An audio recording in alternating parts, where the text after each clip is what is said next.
Hello बच्चों, let's see this question and here this question से study the given bar graph carefully and answer the following question.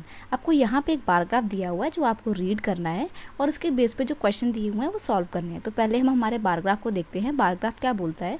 Bar graph में है India's population and population growth rate during the 1951 to 2011, यानी कि 1951 से लेके 2011 के बीच में इंडिया में क्या पॉपुलेशन ग्रोथ हो रही है उसके बारे में बताया हुआ है। तो इस साइड आपको दे रखा है annual growth rate. Annual growth rate का मतलब होता है कि हर साल कितनी जनसंख्या बढ़ रही है आपके देश में।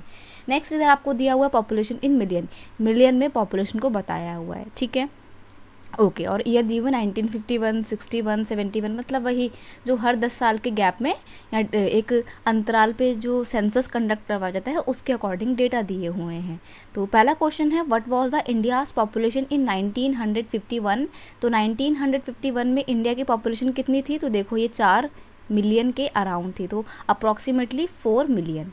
नेक्स्ट है which decade has the highest annual growth rate of the population. तो कौन सा वो टाइम पीरियड था जब ग्रोथ रेट सबसे ज़्यादा हाई थी? तो ग्रोथ रेट को दिखाने वाला चार्ट जो है वो ये वाला है, ओके। तो ग्रोथ रेट कितनी थी आपकी? ग्रोथ रेट सबसे ज़्यादा हाई देखो यहाँ पे दिख रही है, कौन से में दिख रही है? इसमें दिख रही है, ठीक है। तो ये है आपका 61 टू 71। देखो आपको यहाँ पे ग्रोथ रेट दिखानी है, ये नहीं बताना कि किस टाइम पे पीक पे थी। पीक पे तो देखो इस टाइम पे थी, लेकिन हमारे को तो ग्रोथ रेट दिखानी है ना, तो सबसे ज़्यादा ग्रोथ रेट यहाँ पर हुई है।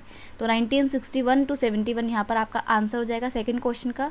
थर्ड क्वेश्चन है which decade is slowing a declining trend in the population growth rate. तो कौन सा वो टाइम पीरियड था, कौन सा वो साल था जब से पॉपुलेशन ग्रोथ में एक डिक्लाइन, एक कमी देखने को मिलती है आपको? तो देखो यहाँ से वो गिरना शुरू होता है, यहाँ पर तो वो बढ़ रहा था लेकिन यहाँ से गिरना शुरू हो रहा है और देखो यहाँ से नीचे गिर गया इधर।